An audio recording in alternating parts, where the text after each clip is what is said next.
Dear students, today our topic is concentration terms. Class 12 concentration terms.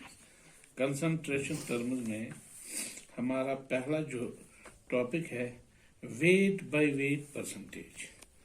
हमें पता है कि वेट बाय वेट परसेंटेज बराबर होता है mass of solute divided by mass of solution।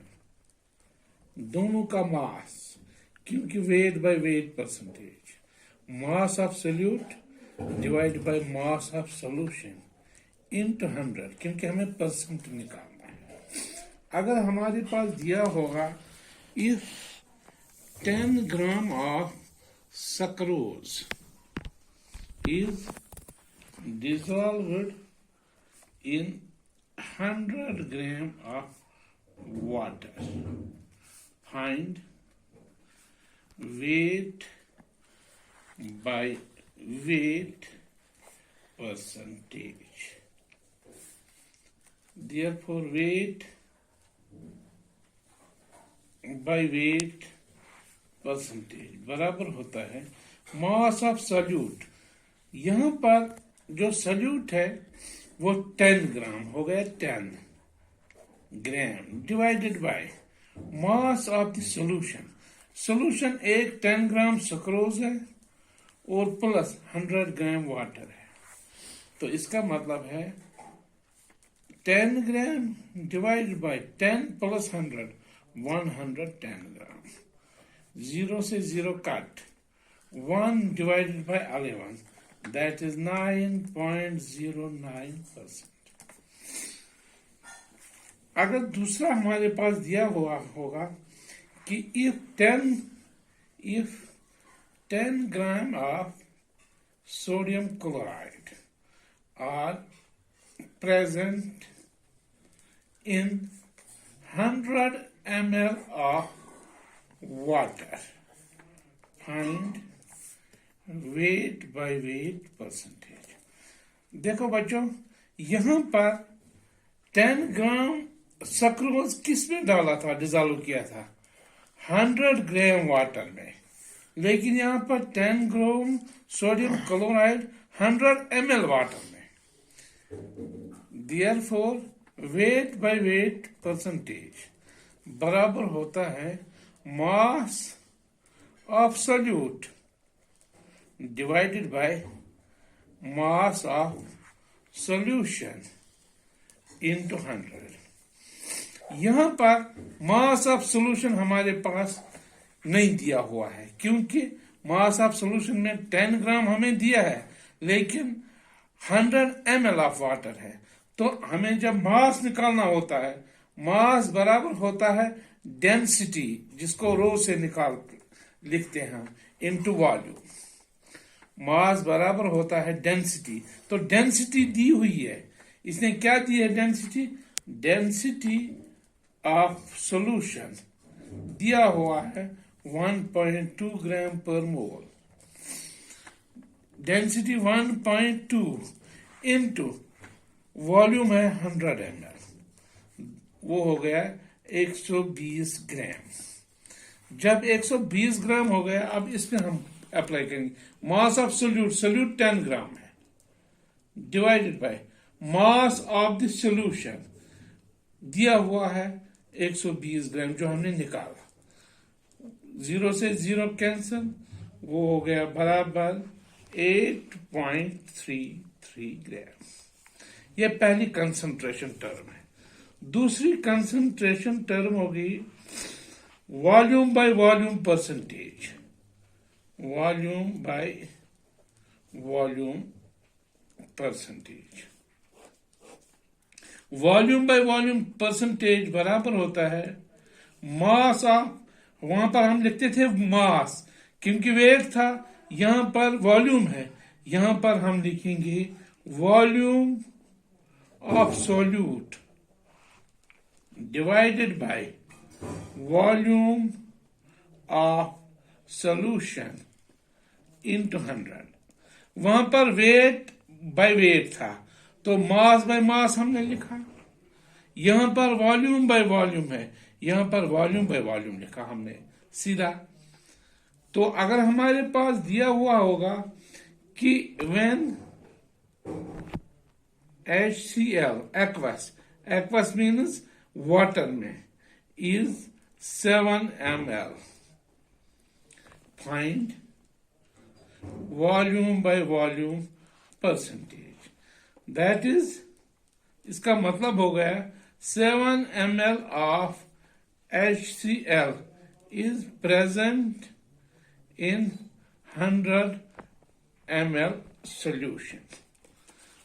Therefore, volume by volume percentage वो बराबर हो गया 7 डिवाइडेड बाय 100 प्लस 7 हो गया 107। 7 डिवाइडेड बाय इंटू 100, यहां पर ये हो गया 700 डिवाइडेड बाय 107, वो बराबर आएगा 6.54 ml। ये दूसरी कंसंट्रेशन टर्म होगी। अब तीसरी concentration term, weight by volume percentage. Weight by volume percentage. देखो बेटा, वेट बाय वॉल्यूम परसेंटेज, ऊपर वेट है तो वेट का वॉल्यूम नहीं आएगा, वेट का आएगा mass. Therefore mass of solute divide by, नीचे वॉल्यूम है लिहाजा आएगा वॉल्यूम ऑफ सॉल्यूशन इंटू हो गया 100। ये हमारे पास फार्मूला दिया हुआ है। अगर हम क्वेश्चन लिखेंगे ए शुगर सॉल्यूशन इज 3%, तो हमें निकालना है वेट बाय वॉल्यूम। तो इसका मतलब हो गया 3 gram of sugar is present in 100 ml of solution. तो अगर हमें ये निकालना होगा तो weight by volume percentage, way mass of solute हो गया 3 gram divided by volume of solution हो गया सीधा 100 ml, क्योंकि ये इसमें डिजॉल्व हुआ है लिहाजा इनटू 100। ये हो गया 300 डिवाइडेड बाय 100, सिर्फ से ये हो गया 3%, जो हमारा दिया हुआ है 3% तो दिया हुआ है। ये जो यहां पर दिया हुआ है ये हमने फार्मूले से निकाला। इसके बाद मोस्ट इंपॉर्टेंट टर्म, जो चौथी टर्म है मोस्ट इंपॉर्टेंट, वो है मोल फ्रैक्शन। मोल फ्रैक्शन में बेटा ध्यान रखना, अगर हमारे पास एक सॉल्यूशन है जिसमें ए के मोल्स जो है 3 दिए हुए हैं, बी के मोल्स हमारे पास 2 दिए हुए हैं, तो टोटल मोल्स 5 है।